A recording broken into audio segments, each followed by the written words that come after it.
heard you say that there's different listening styles. Can you tell me about that? Yes, one of the reasons that we started looking at listener preferences and different styles is because when I was teaching at Tulane University and working with clients, we would notice in the classroom in particular how certain things would get people and students to perk up. Or if you're meeting with a client, you would just naturally adjust or adapt to what might be interesting to him or her. And so through the years, we decided we wanted to look at that more concertedly, and we started testing people to find out how they listened and what they preferred to listen to. Through that process, we identified 4 types of listeners: people, action, content, and time.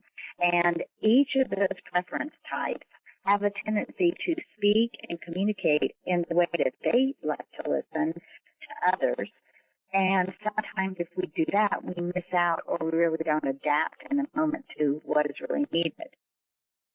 So how can we tell what kind of listening style the person we're speaking to prefers? Because, I mean, if we could tune into that channel, it would make life a lot easier for everyone, right?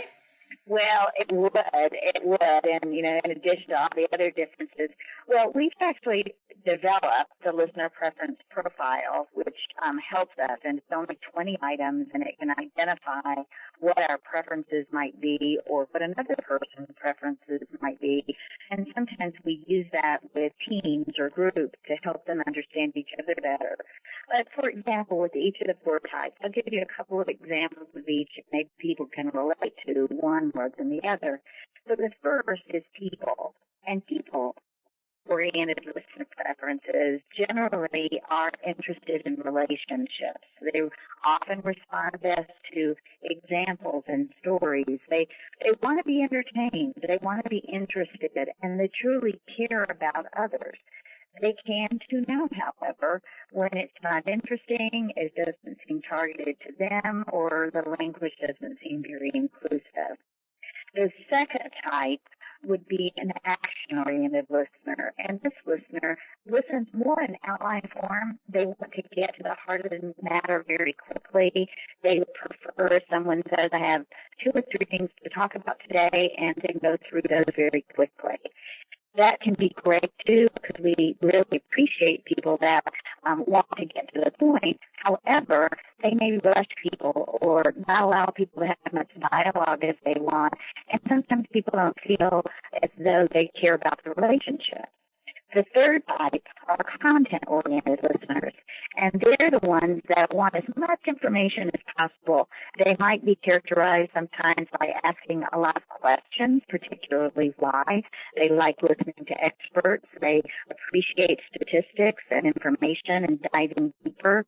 Sometimes others might see them as slowing things down because they want so much information before making a decision, for example, and that could get in the way.